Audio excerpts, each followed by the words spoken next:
Good morning, students. Now we'll start about the topic of the next lesson, that is about the gravitation. I think in the ninth standard you will learn about the lesson gravitation. That lesson was nearly half of the lesson in this part. ये जो lesson आपको 11th-12th में gravitation है, ये 11th-12th के gravitation का आधा part आपको 9th में ही था. अब वो पूरा part फिर से एक बार revise होता और उसके आगे फिर बहुत सारे parts lesson में है. Lesson में formula ज़्यादा नहीं है. You have to just know the basic formulas, and from the basic formulas you can derive the other formulas. So basic formula जो भी है उनसे बाकी formula derive इजीली कर सकते हैं. तो what do you mean by gravity? What do you mean by gravitation? Gravity का मतलब क्या और gravitation का मतलब क्या? ये आपको टेक्स्ट बुक में था कि what is gravity, what is gravitation. आप लोगों ढूंढ के रखो, दोनों वर्ड सेम ही तो लगते हैं, कोई फर्क तो है नहीं दोनों में, लेकिन दोनों में डिफरेंस है. आप लोगों को डिफरेंस ढूंढ के रखो कि what do you mean by gravity. ये जो लेसन है gravitation, in this lesson totally about the earth है. इसके नीट के लिए डेफिनेटली 2 क्वेश्चन होते हैं. देयर आर 2 क्वेश्चंस, मतलब 8 मार्क. और JEE में इसका एक क्वेश्चन जरूर होता है. मेन में भी, एडवांस में हो सकता है, नहीं भी हो सकता है, अदर लेसन में भी इसका एप्लीकेशन होता है. ग्रेविटेशन लेसन का आगे वर्क एनर्जी पावर में न्यूटन्स लॉज ऑफ मोशन में काम पड़ता है. अब ग्रेविटेशन लेसन में आप लोगों को ये 2 वर्ड पहले ढूंढ के रखने हैं. What do you mean by gravity and what do you mean by gravitation. अब ग्रेविटी ग्रेविटेशन आ गया कि आपको खुद की पहले अर्थ की याद आ जाती कि भी हमको अर्थ ने खींच के रखा हुआ है. Simply the force in between the masses. और रफली अप टू स्कूल लेवल हम लोग क्या सोचते हैं कि अर्थ ने अपने के ऊपर जो फोर्स लगाया वो ग्रेविटी, वो ग्रेविटेशन. अलग अलग है दोनों words. The force of attraction between the masses is the gravitational force. तो gravitational force is the force between any 2 masses. वो मासेस कितने भी छोटे हो सकते हैं, कितने भी बड़े हो सकते हैं. तो मासेस में भी स्मॉलर, मासेस में भी लार्जर, ज्याचं नाव नाही आहे ते. मासेस स्मॉलर, मासेस लार्जर हो सकते हैं. तो उन मासेस लार्जर स्मॉलर उनके डिस्टेंस कम ज्यादा हो सकते.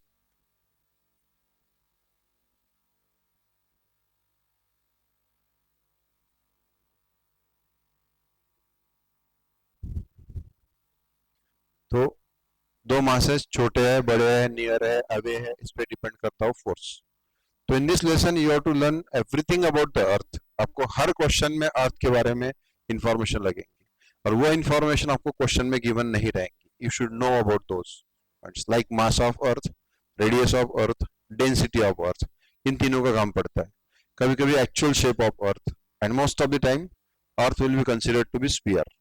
तो पहले सबसे पहले हम लोग पढ़ लेते हैं what do you mean by. ये आपको ढूंढना है 2 words, gravity, gravitation. Third gravitational force, ये तो मैंने अभी बता दिया. Gravitational force, gravitational force in between the masses. तो always you will require details about the earth. Earth के डिटेल्स आपको लगेंगे, सन के डिटेल्स लगेंगे और मून के भी डिटेल्स लगेंगे. लेकिन ये सबसे ज्यादा लगेगा, अर्थ की डिटेल्स आपको एवरी टाइम रिक्वायर्ड. तो let us go first of all details about the earth. Earth के डिटेल्स के बारे में पढ़ लेते हैं. टर्मिनोलॉजी जो भी लेसन में उसके बारे में पढ़ लेते हैं. Now earth is considered to be spherical. In fact, Earth is not spherical. In fact, Earth is flat at the poles and bulge at the equator. Earth जो है वो flat at the poles and bulge at the equator है. Means मतलब actual shape of the Earth is not spherical. Actual shape of the Earth is somewhat like this. ऐसा अर्थ का shape. At the equator अर्थ का diameter बड़ा है, at the poles अर्थ का diameter कम है. Earth is bulge at the equator, flat at the poles. मतलब radius at the equator and radius at the pole are not equal. Those radii are different. वो radii दोनों different है. So though radii are different, Earth is considered to be spherical. Considered spherical. Earth is considered to be spherical. Earth को spherical समझा जाता. Actual shape of earth spherical नहीं है. अगर spherical लिया तो radius of earth through out will be same, but in fact radius of earth through out same नहीं है. Radius of earth at the equator is more than radius of earth at the poles because the shape of earth is bulged at equator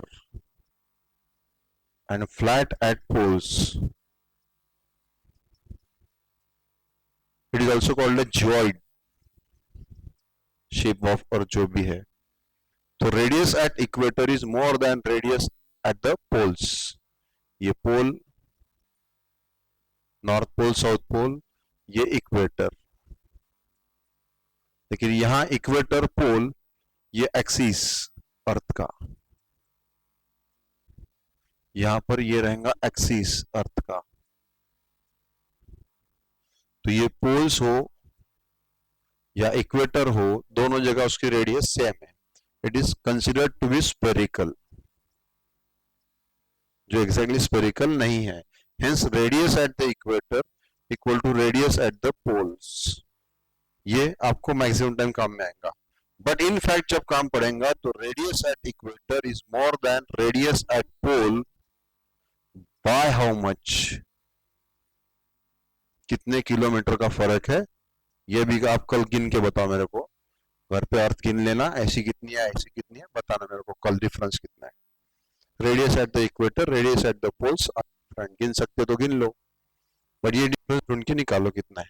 कि radius at the equator ज्यादा है, radius at the pole कम है, कितने से कम है, ये डिफरेंस आपको. ये actual shape of earth is to be consider only in one discussion.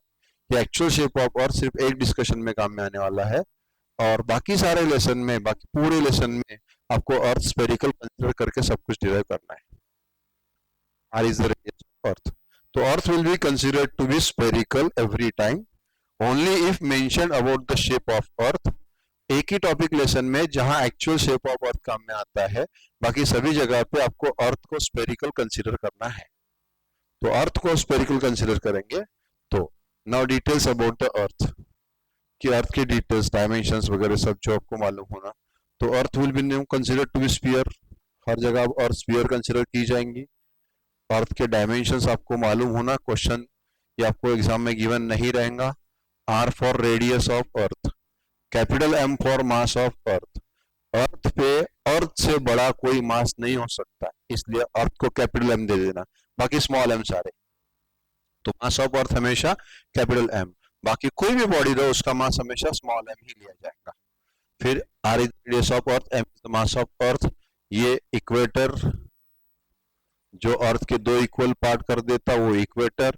ये पोल्स, ये पोल, ये नॉर्थ पोल, ये साउथ पोल, नॉर्थ पोल, ये साउथ पोल, ये ज्योग्राफिक पोल्स है. नॉर्थ ऊपर का, नीचे का साउथ, ये नॉर्दर्न हेमिस्फीयर, ये southern hemisphere. These are the geographic poles. Magnetic poles अलग होते हैं. मैग्नेटिज्म लेसन में आपको अर्थ का मैग्नेटिज्म भी पढ़ना है. Now in this lesson you have to learn the gravitation of the earth and in the lesson magnetism and matter. एक लेसन है आगे आप लोगों को, मैग्नेटिज्म मैटर लेसन में आपको अर्थ का मैग्नेटिज्म भी पढ़ना है. तब आप मैग्नेटिक पोल्स का भी काम पड़ेगा, तब आपको कुछ डिफरेंस इसमें मालूम पड़ेगा. ये आपका ज्योग्राफिक एक्सिस, ये एक्सिस और रोटेशन का काम नेक्स्ट लेसन में रोटेशनल मोशन में पड़ता है आप लोगों को. So axis, equator, south pole, north pole, like this. So now what you should know about that. For earth जिनको हम स्फेरिकल कंसीडर करते, R is the radius of earth. पूरे लेसन में ये मीनिंग चेंज नहीं होगा. रेडियस ऑफ अर्थ कितनी है, रेडियस ऑफ अर्थ किलोमीटर में भी लिखना, मीटर में भी लिखना कितनी है. तो R equal to how many kilometre, फिर हाउ मेनी मीटर. न्यूमेरिकल में इसका काम पढ़ने वाला आपको ये मालूम होना direct. R is the radius of earth, then M is the mass of earth. इन दो टर्म्स का एवरी फॉर्मूला विल रिक्वायर. इस लेसन के हर फॉर्मूले में आपको इन दो टर्म्स का काम पड़ने वाला है. Mass of earth, radius of earth, इन दोनों का. तो मास ऑफ अर्थ और रेडियस ऑफ अर्थ ये दो. तो मास ऑफ अर्थ कितना है, मास ऑफ अर्थ कितने किलोग्राम है, ये आपको ढूंढ के रखना है. हाउ मेनी किलोग्राम मालूम नहीं होगा तो उठा के देखो. उठा सकते, then mass of earth is generally taken, अगर गिवन नहीं है तो कितना कंसिडर करते, ये पॉइंट लो, इसके next round figure. For example ये 2.98 आया तो इसको 3 ले लेना, बस 2.98 है तो 3 ले लेना। मैंने ये दो आपको ढूंढने हैं, mass of earth, radius of earth. Third, rho is mean density of earth. Now earth is made of number of materials, earth के जो मटेरियल्स है, जैसे अर्थ सरफेस पे लूज मटेरियल है, सॉइल है, सैंड है, क्ले है, थोड़ा अंदर जाओ तो थोड़ा हार्ड मुरुम है, और थोड़ा अंदर जाओ तो फिर हार्ड रॉक है, अंदर जाओ तो एकदम मेंटल है। सो density of earth is not throughout same, surface की डेंसिटी अलग है, थोड़ा अंदर की अलग है, थोड़ा अंदर की अलग है, but you have to consider earth as a whole to be made up of same material throughout. So that's why rho is taken as the mean density of earth. Rho is taken as what? Mean density of earth. Mean density of earth. तो ये mean density of earth कितनी है, इसकी value कितनी आएंगी, ये आप easily निकाल सकते हो कैलकुलेट करके कि मास अपॉन वॉल्यूम, मास मालूम है, रेडियस से वॉल्यूम मालूम है, तो mean density of earth rho equal to nothing but कितनी वैल्यू है in KG per metre cube, ये भी आपको ढूंढनी है। अभी अगर मैं बता दूंगा तो ये आप लोगों को ढूंढेगा कौन फिर इसको, ये सारी वैल्यूज आपको ढूंढ के मुझे बतानी है। अभी जितने भी लेक्चर्स अपने होते हैं, सभी लेक्चर्स में पहले लेक्चर की कनेक्टिविटी सेकंड से होती है, सेकंड की कनेक्टिविटी थर्ड से होती है, इसलिए किसी ने डायरेक्ट सेकंड लेक्चर देखा तो उसको समझेगा जरूरी नहीं, इसलिए जो भी जिनका भी मिस होता है यूट्यूब पे देखना है तो आप लोग write from first lecture then second then third ऐसा देखेंगे तो रिवीजन भी होंगी और पूरी इंफॉर्मेशन भी मिलेगी। तो radius of earth, mass of earth, density of अर्थ, तीनों का काम आपको पढ़ने वाला है बहुत बार, ऑलमोस्ट एवरी क्वेश्चन, इन दोनों का हम तो हर क्वेश्चन में, हर टॉपिक में, हर फॉर्मूले में पढ़ेंगे आपको, मास of earth, radius of earth. Now about, कभी कभी आपको काम में आएगा, ये अर्थ के बारे में हो गया, नॉर्दर्न हेमिस्फीयर, साउदर्न हेमिस्फीयर, सब कुछ। नाउ अर्थ का रोटेशन अबाउट द एक्सिस होता है, तो at the pole point at rest रहते हैं, इक्वेटर के पॉइंट इन मोशन रहते हैं।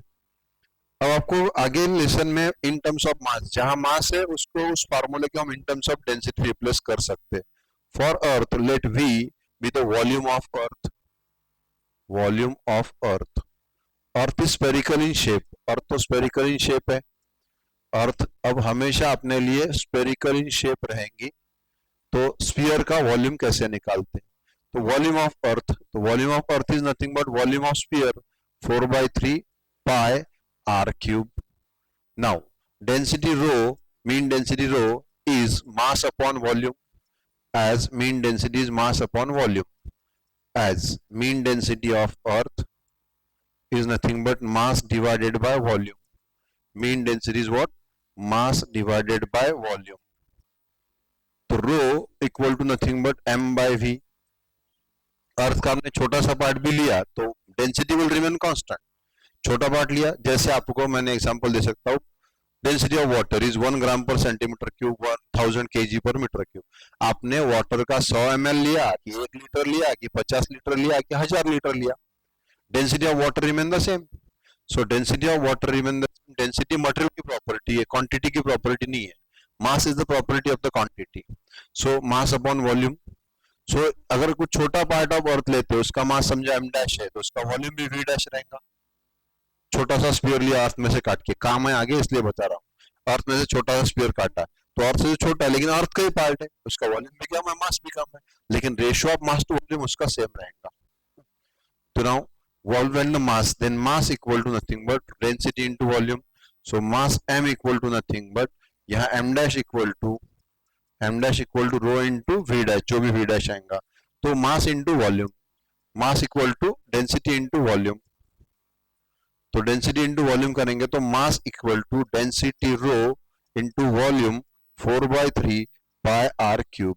इसका भी आपको बहुत बार काम पड़ने वाला है, इसका एक ही बार काम पड़ेगा, जो भी वॉल्यूम आएगा that is rho into 4/3 pi into r dash, जो भी स्फीयर रहेगा उसका वॉल्यूम इंटू उसका क्यूब रहेगा।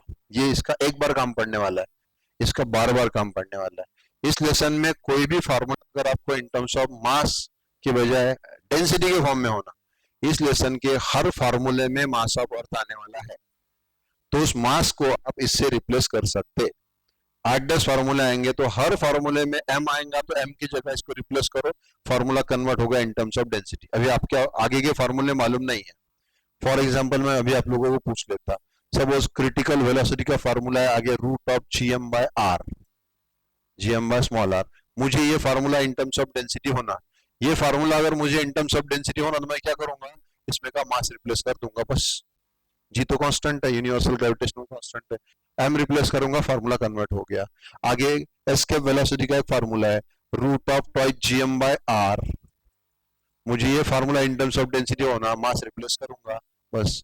आगे और एक फार्मूला है, बहुत सारे फार्मूले लेसन में, एक्सेलरेशन ड्यू टू ग्रेविटी का फार्मूला है gm बाय आर स्क्वायर, ये था आपको 9th में मास। तो जो भी फार्मूला आपको इन टर्म्स ऑफ डेंसिटी कन्वर्ट करना है उसमें का मास रिप्लेस करना। फिर क्यों याद रखना है हमेशा formula in terms of density, basic formula याद रखो, जब कभी काम डेंसिटी का पड़ेगा तो उसको रिप्लेस कर लो, easily will get the formula in terms of density. इसका एक बार काम पढ़ने वाला आप लोगों को, ये एक हो गया। दूसरा, अब अर्थ के पास में, अर्थ से दूर लाइक दिस, अर्थ की रेडियस बहुत बड़ी है, बहुत ज्यादा है, तो radius of earth is too large. जैसे मैंने बोला कि किसी का 6 फीट है और रेडियस ऑफ अर्थ और 6 फीट कंपेरेबल है क्या, समझो। जो लार्ज डायमेंशन है उसके सामने स्मॉल डायमेंशन जो होता है उसको कब कंसिडर करना, कब कंसिडर नहीं करना, इनके बारे में। अब अर्थ के ग्रेविटेशन के बारे में आपको पढ़ना है। इन this lesson everything will be considered from the centre of अर्थ, सब कुछ अर्थ के सेंटर से कंसिडर होगा, सारे डिस्टेंसेस अर्थ के सेंटर से गिने जाएंगे, all distances will measured from the centre of earth. अब अगर कोई ऑब्जेक्ट अर्थ के सरफेस पर है तो ना objects on earth will be considered to be very very small. जैसे सर्कुलर मोशन में मैंने बताया कि ब्रिज के ऊपर से ट्रक जा रहा है तो ट्रक के सेंटर ऑफ मास की हाइट भी कंसिडर करनी पड़ती है, क्योंकि रेडियस ऑफ ब्रिज और हाइट कंपेरेबल रहते हैं। लेकिन यहाँ radius of earth thousands of kilometre है, 6000 किलोमीटर से ज्यादा, एग्जैक्ट नहीं बताता मैं आप लोगों को, लिखना है बाद में आपको ढूंढ के। अर्थ की रेडियस 6000 किलोमीटर से ज्यादा है, तो ये 6000 किलोमीटर से ज्यादा है, दिस मोर देन 6000, ये मोर देन 6000 है, और उसके ऊपर कोई ऑब्जेक्ट रखा हुआ 2 मीटर का, 3 मीटर का, तो ये 2-3 मीटर का object as compare to the 6000 kilometre is negligible.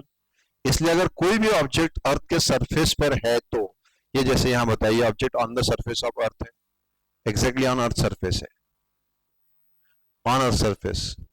दूसरा, कोई ऑब्जेक्ट अर्थ से काफी ऊपर है, इधर दूर है, अर्थ से ऊपर बोलने से बजाय दूर है। कोई ऑब्जेक्ट अर्थ सरफेस पर नहीं है, not exactly on the earth surface, but the object is, एक मिनट, पहले तो मैं ऑब्जेक्ट जो दूर है उसके बारे में बता देता। ये रेडियस ऑफ अर्थ, डिस्टेंसेस सारे अर्थ के सेंटर से गिने जाएंगे, सरफेस से नहीं। सरफेस से गिवन है तो वो सरफेस से गिवन जो है प्लस रेडियस, ये यूज करके उस पॉइंट का डिस्टेंस आपको निकालना है। तो रेडियस ऑफ अर्थ, ये कोई ऑब्जेक्ट काफी दूर है अर्थ से, काफी दूर मतलब उसका डिस्टेंस अर्थ के सेंटर से, अर्थ के सरफेस से थाउजेंड्स ऑफ किलोमीटर में, हंड्रेड्स ऑफ किलोमीटर में, 200 किलोमीटर, 500 किलोमीटर, 1000 किलोमीटर ऐसे डिस्टेंस है। तो ऐसे 200, 400, 500, 1000 किलोमीटर 6000 से कंपेरेबल हो सकते हैं। 1 किलोमीटर, 2 किलोमीटर, आधा kilometre, 2 metre, 6 feet, 4 feet, these are not comparable. तो ऐसा अगर ऑब्जेक्ट अर्थ से दूर है तो उसका distance from the surface of earth is taken as h। h is nothing but height above the earth surface, earth surface के ऊपर कितना है वो हो गया h, h for height above the earth surface, r is the radius of earth, and distance from the center of earth up to that body will be given by small r, ये रहेगा हमेशा small r। तो what is small r? Small r is the distance from the center of earth up to that point, जो कोई point आपको given है उस point का डिस्टेंस अर्थ के सेंटर से कितना है तो स्मॉल r। तो what is small r equal to, या r radius of earth, h is the height, small r equal to nothing but r plus h। what is small r? r plus h। अब अगर ये object और surface से थोड़ा सा दूर है, हाँ ज्यादा दूर नहीं है, थोड़ा दूर है, मतलब अर्थ की रेडियस है 6000 किलोमीटर से ज्यादा, और ये ऑब्जेक्ट है समझो अर्थ से 500 मीटर पे। अब ये 500 मीटर और 6000 किलोमीटर आर कंपेरेबल कि not comparable? They are not comparable when this height is very small as compare to the radius of earth. जब हाइट है, बॉडी अर्थ पर नहीं है, हम लोग 3rd फ्लोर पे है, अर्थ पर नहीं है, लेकिन 3rd फ्लोर मतलब है कितना ऊपर, 10 मीटर, 15 मीटर, तो 10-15 metre as compare to radius of earth are comparable कि not comparable? These are not comparable. So if this height is very very small, then the body is said to be just outside the earth, nearer to the surface of earth. ऐसा जब कहेंगे तो उस body के लिए distance कैसे निकालना? ये body just above the earth surface है, ये फर्स्ट बॉडी को नाम दूंगा मैं, ये सेकेंड है, और थर्ड एग्जैक्टली बॉडी अगर ऑन सरफेस है तो ये ऑन सरफेस है, ये नियर टू सरफेस है, ये away from the earth surface है. तो फर्स्ट बॉडी के लिए पहले तो मैं h लिखूंगा, r लिखूंगा क्या है तो what is small r? Small r is the distance from centre of earth, distance from centre of earth. अब हमेशा सेंटर ऑफ अर्थ बोलने की जरूरत नहीं, डिस्टेंस फ्रॉम अर्थ, अर्थ से मतलब अर्थ के सेंटर से, डिस्टेंस फ्रॉम अर्थ का मतलब अर्थ सरफेस से नहीं, डिस्टेंस फ्रॉम अर्थ मतलब अर्थ के सेंटर से कितना डिस्टेंस है. तो distance from centre of earth मतलब distance from earth that is small r. Then capital R is the radius of earth, ये पहले भी लिखा हुआ है, फिर से एक बार लिख रहा हूं. अब यहाँ वैल्यू नहीं लिखूंगा, 6000 किलोमीटर से ज्यादा है, ढूंढ के रखना आप लोगों को. बाद में h is the height above the earth surface, height above the earth surface, height above the earth surface, height above the earth surface, earth surface से उसकी हाइट कितनी है. ये चौथा एक पार्ट और आएगा इसमें, अगर बॉडी अर्थ सरफेस से अंदर है तो, अंदर मतलब डेप्थ पे, अर्थ को बोर किया, बोर के अंदर कोई बॉडी है, टनल किया काफी अंदर तक के, उसके अंदर कोई बॉडी है, तो सपोज ये चौथी बॉडी है जो अंदर है अर्थ के, यहाँ पर एक अर्थ को टनल कर दिया, इतना अर्थ को खोद लिया अंदर से और अंदर डाल दिया बॉडी को, ये फोर्थ बॉडी है. बॉडी अब अर्थ के अंदर है, हाँ अंदर अगर बॉडी है तो वो रहेगा small d. Small d is the depth below, ये height above the surface of earth. अब डी रहेगा depth below the surface of earth, depth below the surface of earth, depth below the surface of earth. Earth surface से कितना अंदर, body earth surface से बाहर भी रह सकती है, अर्थ से ऊपर जो गिनते हैं हम उसको बोलते हैं हाइट, अर्थ के अंदर जो गिनते हैं हम उसको बोलते हैं डेप्थ. फॉर एग्जांपल किसी ने आपको पूछा कि वो बिल्डिंग की हाइट कितनी है, बिल्डिंग अर्थ से बाहर रहती ना, तो बिल्डिंग की हाइट कितनी है. किसी ने पूछा भी आपके घर में बोरवेल कितना है, तो बोरवेल की डेप्थ गिनते हैं. ऐसा बोलते क्या हमारे घर में बोर है वो 300 फीट ऊंचा है, ऊंचा है कि डीप है, 300 फीट डीप है. कोई बिल्डिंग है वो खलीफा टावर है, कितना ऊंचा है, तो above the earth height, below the earth depth. तो depth is the distance from surface of earth below the surface of earth, अंदर के लिए. तो ये डेप्थ अंदर के लिए जो रहेगा वो डिस्टेंस क्या रहेगा, डेप्थ रहेगा. ये अंदर के लिए जो रहेगा, ये फोर्थ बॉडी लिखा हूं मैंने, ये डी रहेगा. सरफेस से जो गिनेंगे this will be d. Centre से जो रहेगा वापस से आर, सेंटर से डिस्टेंस आर ही रहेगा उसका. अब ये small r is distance from center of earth, r is the radius of earth, h is height above the surface of earth, d is the depth below the surface of earth. height हमेशा above, depth हमेशा below the surface of earth. अब ये small r कैसे निकालेंगे, तो small r equal to nothing but r plus h. What is small r equal to r plus h. कौन सी body के लिए, बॉडी आउटसाइड द अर्थ के लिए. और जो बॉडी इनसाइड द अर्थ है उसके लिए कैसे निकालना, फॉर बॉडी इनसाइड द अर्थ, या मैं पहले लिख लेता फॉर बॉडी इनसाइड द अर्थ. इसका काम एक टॉपिक में पढ़ेगा, फॉर बॉडी इनसाइड द अर्थ. कोई बॉडी अगर अर्थ के अंदर है तो उस बॉडी के लिए स्मॉल आर कैसे निकालेंगे. ये टोटल यहां से सरफेस तक है कैपिटल आर, उसमें से डी गया तो बचा हुआ स्मॉल आर. तो what is small r equal to, ये टोटल है आर रेडियस ऑफ अर्थ, उसमें से डी कम हो गया तो बचा कितना, R plus d, R minus d. Small r is nothing but R minus d. और small r equal to are minus d. इसका एक ही टॉपिक में काम पड़ेगा, ज्यादा काम पढ़ने वाला दूसरा का. For body outside the earth, for body outside the earth, earth के बाहर जो बॉडी है वो. For body outside the earth, ये आउटसाइड है, ये इनसाइड है. इनसाइड के लिए डेप्थ, आउटसाइड के लिए हाइट. तो what is small r equal to, small r equal to are plus h. General small r equal to what, R plus h. अब मैं वन बाय वन लिखूंगा. For this first body, second body, third body. First body earth से काफी दूर है। When h is comparable to radius of earth, h is in number of kilometres, h is in hundreds of kilometre, h जो है ये hundreds of kilometre है। यहाँ h बहुत कम है और यहाँ बॉडी तो और सरफेस पर ही है। सरफेस पर ही होना मतलब क्या, बॉडी और सरफेस पे है, इसका मतलब हाइट है ही नहीं। मैं तीनों को वन बाय वन लिखूंगा। For body outside the earth, first body, body above the earth surface है, far away from the earth. For first body, body outside the earth, outside the earth, किसको consider करना outside the earth, जिसकी height sufficiently large है। outside the earth मतलब height is very large, height is very large, for large heights ऐसे लिखूंगा, for large heights, for large heights मतलब when h is comparable to r, when h is comparable to r, h is comparable to r, that is h is at least more than 64 kilometre. h अगर 64 kilometre 100 kilometre से ज्यादा है तो उसको consider समझना, that is h is very small as compared।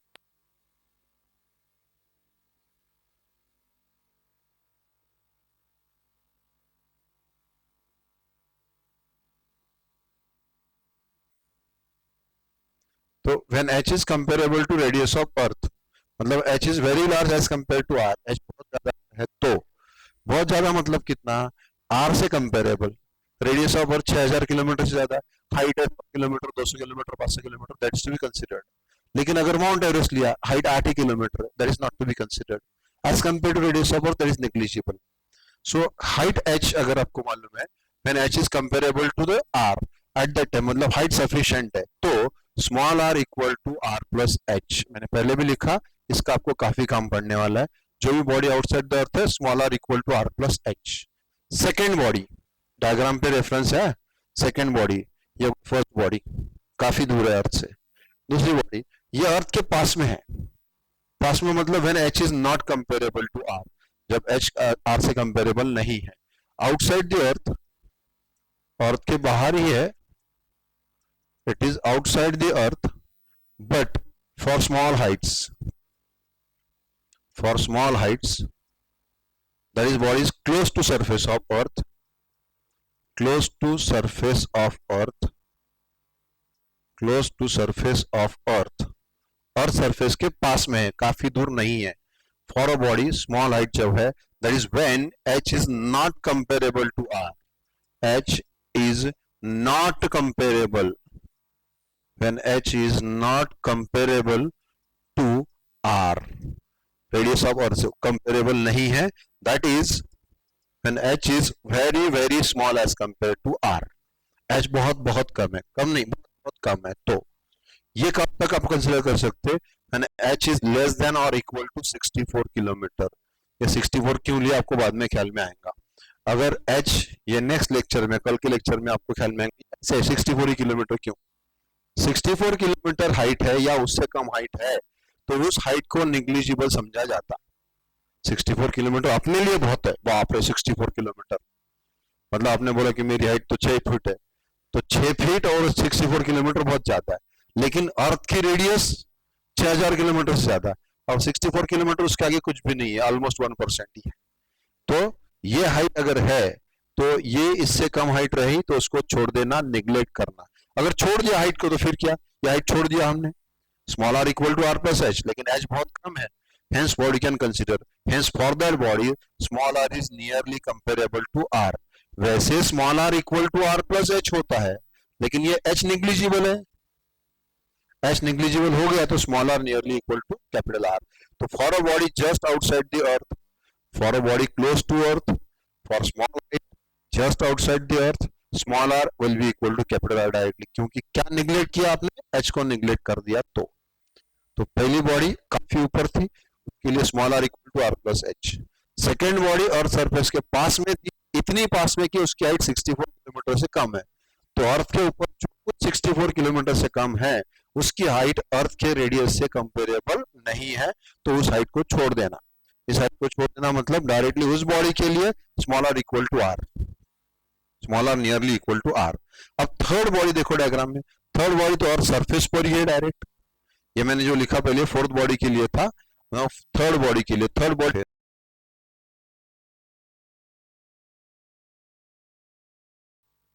On earth surface अगर body है तो on the earth surface, body exactly earth surface पर अगर है तो ऑन द अर्थ सरफेस है।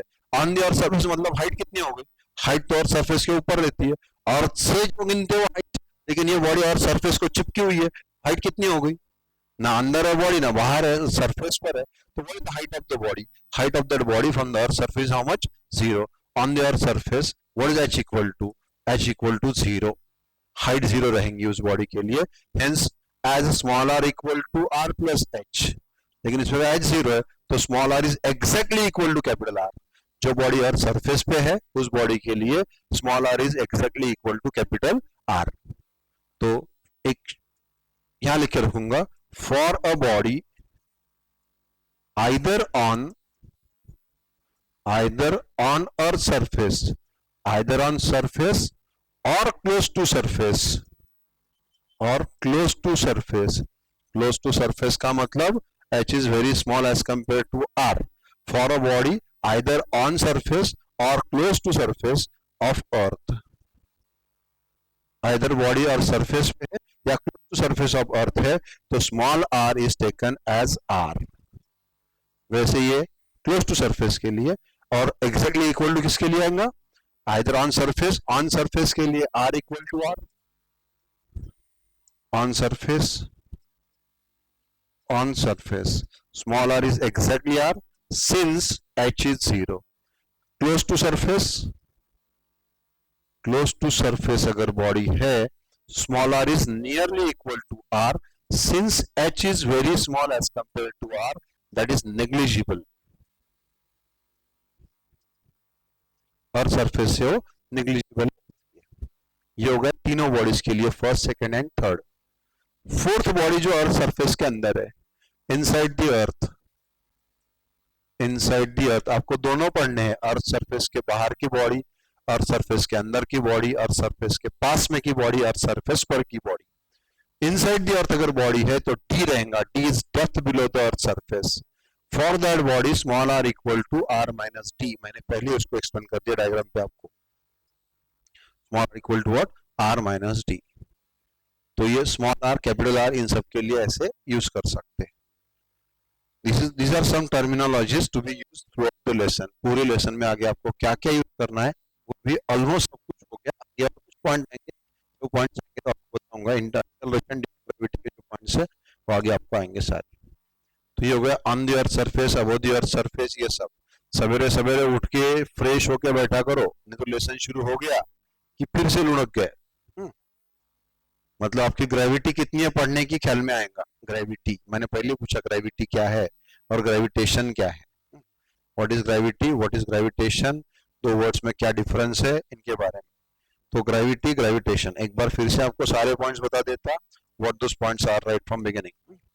ये लेसन हम लोग पढ़ रहे, gravity means what, gravitation means what, ये आपको ढूंढ के मुझे कल बताना है कि what do you mean by gravity, what do you mean by gravitation. Gravitational force, force of attraction in between the masses, irrespective of their size, irrespective of the distance between। अर्थ के बारे में, सन के बारे में, मून के बारे में आपको डिटेल्स मालूम होना, अभी मैंने सारे डिटेल्स के बारे में ढूंढने के लिए बोला।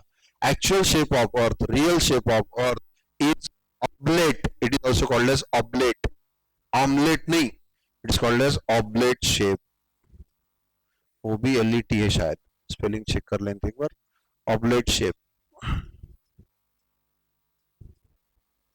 ऑब्लेट शेप मतलब ओवल शेप जैसा शेप है, flat at the pole and bulge at the equator, this is because of the centrifugal action. जब कभी अर्थ बनी होंगी, अर्थ ये मतलब यूनिवर्स फॉर्म होने की काफी सारी थ्योरीज है कि भाई अर्थ कैसे बने होंगी, बाकी प्लैनेट्स कैसे बने होंगे, number of theories are there, क्योंकि जब अर्थ बनी होंगी तब अपने से कोई देखने वाला नहीं था, तो all those things are only considered कि ऐसे हुआ होगा वैसे हुआ होगा। अब जैसे हमने प्रॉपर्टीज ऑफ फ्लूइड में देखा कि लिक्विड हमेशा स्फेरिकल शेप लेता, तो ऐसा कहा जाता है, ऐसी भी थ्योरीज है कि ये सोलर सिस्टम कैसे बनी, sun is the source of all the solar system, कि सन पे बहुत बड़ा तूफान आया, स्टॉर्म आया, और सन से लावा जो है उसका लिक्विड स्टेट का जो स्टेट है वो बाहर फेंका गया, और लिक्विड बाहर आया, सन से दूर आया, लिक्विड था इसलिए गोल बन गया, सन से दूर आया तो दूर आते आते घूम के फेंका गया, तो सन से दूर आया तो डिस्टेंस बढ़ गया तो उसका टेम्परेचर कम हो गया, फिर वो सॉलिडिफाई होने लग गया। पहले लिक्विड था, फेंकते से ही लिक्विड का स्पीयर बना, दूर जाने से टेम्परेचर कम हुआ, टेम्परेचर कम होने से सॉलिडिफाई हो गया, फिर वो प्लाज्मा स्टेट में आया, मतलब neither solid nor liquid in between, लेकिन जोर से खुद के अराउंड घूम रहा था, तो सेंट्रीफ्यूगल एक्शन की वजह से वो ज्यादा लिक्विड जमा हो गया इक्वेटर की तरफ, कम रह गया पोल के पास, ड्यू टू सेंट्रीफ्यूगल एक्शन घूमने से। आप बाथरूम में एक काम करो, बकेट में पानी लो, हाथ डाल के गुल जोर से घुमाओ, पानी का जमा होता सेंटर में ऐसा कि साइड में जमा होता, साइड में जमा होता, दूर फेंका जाता बाय सेंट्रीफ्यूगल एक्शन। तो जब अर्थ घूम रही थी तो लिक्विड स्टेट में जब थी तो मैक्सिमम क्वांटिटी ऑफ लिक्विड यहाँ पे आ गया, सॉलिडिफाई हो गई। That's why it is the consequence of the centrifugal action on the अर्थ, कि अब जब कभी बनी होंगी रोटेशन की वजह से लिक्विड फॉर्म इधर ज्यादा आ गया, इधर कम पड़ गया, यहाँ रेडियस कम हो गई, इक्वेटर की रेडियस बढ़ गई। So radius of earth at the equator is more, pole is less. ये actual shape of the earth है, ये आपको सिर्फ एक क्वेश्चन में, एक डिस्कशन में काम में आएगा, बाकी पूरे लेसन में और अदर लेसन्स में भी earth will be considered to be spherical. ये real shape of the earth है, ये considered shape of the earth है। तो रियल शेप में रेडियस एट द इक्वेटर ज्यादा है, रेडियस एट द पोल्स कम है। कितने में डिफरेंस है? दोनों में डिफरेंस है, ये डिफरेंस भी आपको ढूंढ के रखना है। इसी लेसन में सभी बुक्स में है, एमसीक्यू की बुक में पक्का है। वैल्यूज वेरी हो सकती है, 2-4 किलोमीटर कम ज्यादा हो सकती है, लेकिन उतना डिफरेंस चलता। तो ये अराउंड कितने आपने मुझे बताना। अर्थ एग्जैक्टली स्फेरिकल नहीं है, लेकिन अब हर बार उसको स्फेरिकल कंसीडर करके आपको सॉल्व करना है। अगर स्फीयर है तो सब जगह पे रेडियस सेम रहेंगे पूरा। Then about the different terms, जैसे अर्थ के बारे में आपको क्या क्या मालूम होना, रेडियस ऑफ अर्थ मालूम होना, 6000 किलोमीटर से ज्यादा ऐसा बोल के नहीं चलेगा, न्यूमेरिकल में एग्जैक्ट वैल्यू लगेंगी, वैल्यू ढूंढ के रखो, उसको किलोमीटर में लिखो, मीटर में लिख के रखो। मास ऑफ अर्थ किलोग्राम में है, मास ऑफ अर्थ किलोग्राम में है, तो इसको एक एग्जैक्ट वैल्यू कितनी है और उसको राउंड लिया जाता है। एग्जैक्ट वैल्यू मैंने भी एग्जांपल बोला था 2.98 बोला था मैंने, 2.98 है तो उसको हम 3 समझ सकते, तो वैसे यहाँ पर आप कितना है तो कितना समझ सकते, ये लिख रहा है आप लोगों को। मीन डेंसिटी ऑफ अर्थ, अर्थ पूरी एक ही मटेरियल से थ्रू आउट यूनिफॉर्म नहीं है, तभी बताया कि स्टार्ट सरफेस पे क्ले है, मट्टी है, अंदर चले जाओ तो और हार्ड हार्ड हार्ड बनते जाता है, तो density go on differing, density का अलग अलग अलग होते जाती है। तो एवरेज डेंसिटी कितनी है कि अर्थ पूरी एक ही मटेरियल की है ऐसी बनी हुई समझ के, what is average density of earth. Then volume of earth, volume of earth is 4/3 pi r cube of earth को स्फीयर समझ के चलना आप लोगों को। Mean density of earth, earth का पूरा मास पूरा volume, part of the mass part of the volume, earth का छोटा सा पार्ट लिया तो छोटा सा उसका वॉल्यूम रहेगा। तो what is m equal to rho into v, mass of earth is what, rho into volume. Part of mass लिया, छोटा सा अर्थ का स्फीयर काट के ले लिया तो उसका वॉल्यूम, इसका काम पड़ेगा एक बार, इसका काम बार बार पड़ेगा। तो what is rho equal to mass equal to rho into v, volume is volume of sphere 4/3 pi r cube. ये सभी फार्मूले में मास रहेगा, तो ये मास को आप रिप्लेस करके वो formula in terms of density convert कर सकते हैं। देन अबाउट डिस्टेंसेस के बारे में, सब कुछ अबाउट डिस्टेंसेस आ गया कि अर्थ सारे इस लेसन में सारे डिस्टेंसेस अर्थ के सेंटर से गिने जाएंगे। अर्थ का gravitation at the centre of earth concentrated रहेगा, इसलिए all distances are to be measured from centre of earth, not from surface. Surface से गिवन है तो कन्वर्ट करके फ्रॉम सेंटर ऑफ अर्थ लेना है।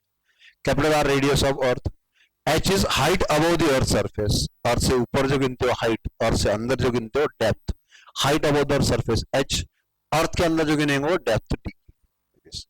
अब ये 4 बॉडीज मैंने यहाँ निकाली, एक बॉडी अर्थ से काफी दूर है, उसकी हाइट रेडियस ऑफ अर्थ से कंपेरेबल, देखो यहाँ पे इतनी है रेडियस, ये इतनी है हाइट, हाइट ज्यादा है रेडियस से, कंपेरेबल है, ज्यादा भी हो सकती है, इक्वल हो सकती है, हाफ हो सकती है, लेकिन 64 किलोमीटर से ज्यादा रही तो कंसिडरेबल हाइट, 64 किलोमीटर से कम रही तो negligible height.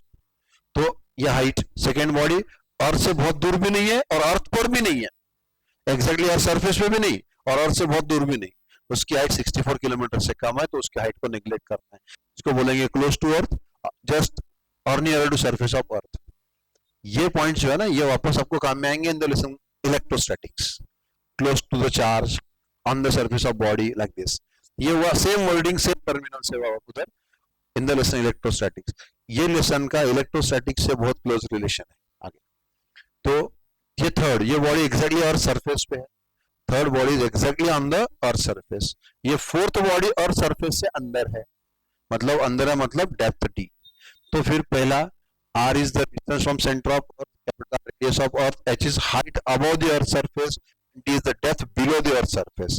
For a body inside the earth, जो बॉडी अर्थ के अंदर है, ये बॉडी चौथी body, for the body inside the earth, that is fourth body.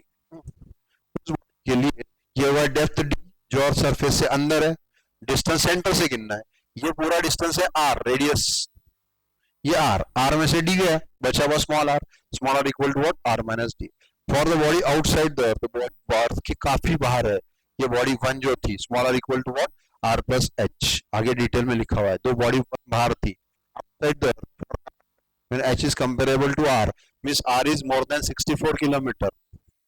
r अगर 64 किलोमीटर से ज्यादा है तो, ये एक अप्रोक्सीमेशन है, सभी बुक्स में से क्वेश्चंस देखने के बाद में 64 किलोमीटर से ज्यादा है तो उसको कंसीडर किया जाता।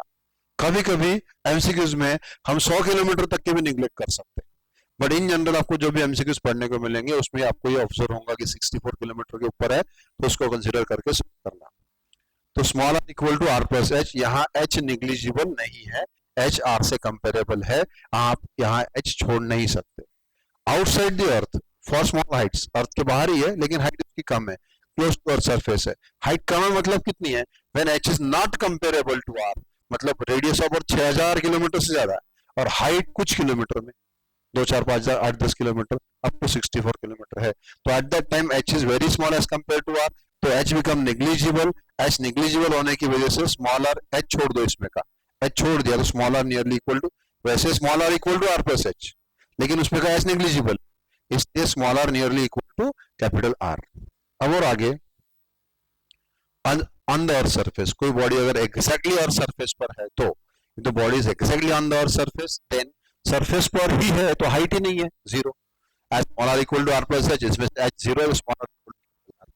For a body either on earth surface और close to earth surface, on earth surface small r equal to capital R क्योंकि h जीरो है, close to surface small r is nearly equal to capital R क्योंकि h बहुत कम है, लेकिन दोनों एक जैसे यूज करने हैं, small r equal to capital R for a body on the surface और close to earth surface like this. तो इतने सारे पॉइंट्स ये आ गए। अब inside the earth small r equal to r minus t। Next details हम लोग लेंगे अबाउट द सन। सन के बारे में क्या क्या डिटेल्स आप लोगों को मालूम होना, mass of sun, mass of sun, mass of sun m equal to what, m is the mass of sun, suppose ms लिखेंगे इसको, what is mass of sun equal to कितना है, ये आप ढूंढ के रखो इन किलोग्राम। अब साइज ऑफ द सन की अपने को जरूरत नहीं है, sun will be considered as a point mass for the solar system, but mass of sun is too large as compare to earth. कल मुझे कंपेयर करके बताना कि मास ऑफ सन अर्थ से कितने गुना है, छोटा सा तो है सन, आप हम लोग रोज देखते इतना सही है, अर्थ से देखते ना हम लोग, सवेरे सुबह बड़ा रहता, दोपहर में छोटा होता, शाम में फिर बड़ा हो जाता, इतना ही तो है सन। कल जरा उसका मास कैलकुलेट करना, फिर मास कैलकुलेट करके मास ऑफ अर्थ और मास ऑफ सन को कंपेयर करना, कौन किससे कितना बड़ा है, देन ये होगा मास ऑफ सन। एक और पॉइंट आपको लगता है, distance between earth and sun, distance between earth and sun,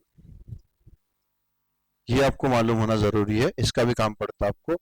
late the distance be small r, कितना है इन किलोमीटर, कितना है इन मीटर, ये आपको ढूंढ के रखना है। डिस्टेंस किलोमीटर में, डिस्टेंस मीटर में कितना है, तो बिटवीन अर्थ एंड सन, बस मास ऑफ सन इतना काम पड़ता है। थर्ड और last is about the moon. Moon के बारे में जनरली क्वेश्चन में गिवन रहता, मालूम रहा तो कुछ बुरी बात नहीं है। Let m with the mass of moon, mass of moon कितना है, और ये मास ऑफ मून भी आप किलोग्राम में निकाल के रखो। दूसरा, distance between earth and moon, distance between earth and moon, अर्थ और मून के बीच में डिस्टेंस कितना है, distance between earth and moon, distance r कितने किलोमीटर है, that is to be found out, और ये मीटर में भी आपको ढूंढ के रखना है। ये आपने याद नहीं रखा तो चलता है, लेकिन ये याद रखना है सन के बारे में। तो इसे बोलते हैं सन, मून, अर्थ, अर्थ के आजू बाजू में जो होंगे उन सब की टेक्नोलॉजी के बारे में। तो आई थिंक ये सारे पॉइंट्स है जो आपको आगे लगते लेसन में। अभी तक लेसन का एक्चुअल कोई पार्ट शुरू नहीं किया, लेकिन लेसन में लगने वाले मोस्टली जो पॉइंट कॉमन सब जगह लगते वो कंसिडर किया अभी। तो आप लोग ये सारे फाइंड करेंगे। तो आप लोगों को फाइंड जो जो करना है एक बार आप लोगों को नोट करो। सोया नहीं ना कोई? कौन कौन सो गया हाथ ऊपर करो। कौन कौन सो गया हाथ ऊपर करो।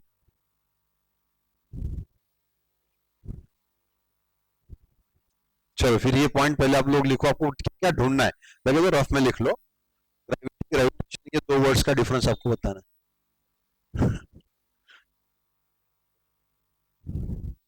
नींद में हाथ ऊपर करेगा। ग्रेविटी ग्रेविटी कुछ लोगों को लग रहा होगा कि सपने में आ गया ग्रेविटेशन। सवेरे सवेरे ऐसा लगा कि ज्वाइन भी हो गया और सपने में ग्रेविटेशन आ गया। सपने में नहीं आ रहा, सही में देख रहे हैं आप लोग। ग्रेविटी ग्रेविटेशन का डिफरेंस आपको बताना है। ये दो पॉइंट्स नोट कर लो, what is gravity, what is gravitation. उसके बाद में ये एक्चुअल शेप ये बाद में लिख लेना आप लोगों ने। हाँ, difference between radius at equator and radius at pole, दूसरा क्वेश्चन। आप नोट करो क्या क्या आपको ढूंढ के रखना है। क्या क्या ढूंढ के रखना है आप लोग नोट कर लो पहले। ग्रेविटी ग्रेविटेशन दो वर्ड में का डिफरेंस। उसके बाद में difference in radius of earth at equator and at pole. Difference in radius of earth at equator and at the poles. Next, ये आप डायग्राम निकाल के लिख लो क्या क्या निकालना है। तो आने से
हो गया लिखना। ये पॉइंट्स लोगों को बाद में ये पर आ गया पहले पेज पे। ये पॉइंट के बारे में जरूरत नहीं है, ये भी नहीं, ये भी नहीं। ये सन के बारे में नोट करो जो आपको निकालना है, sun and moon. You have to note about the sun and about the moon. चलो पासवर्ड लगाना।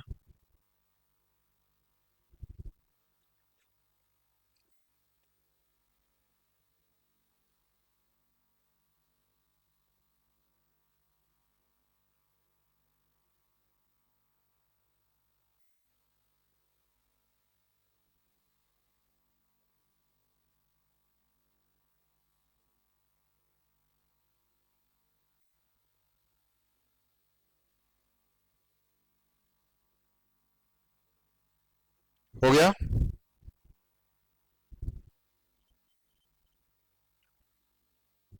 मास of sun, distance between earth and sun, mass of moon, distance between earth and moon, ये आपको ढूंढ के रखने हैं। तो यहां तक के पॉइंट्स आपने अभी पढ़ लिए। अब ग्रेविटेशनल मास, इनर्शियल मास, इन दो पॉइंट्स को भी ढूंढ के रखना आपने। What is gravitational mass, what is inertial mass. अगला लेसन जब हम न्यूटन्स लॉज ऑफ मोशन पढ़ेंगे तो उसमें आपको दो वर्ड सुनने हैं, दो वर्ड यूज करने हैं, ग्रेविटेशनल मास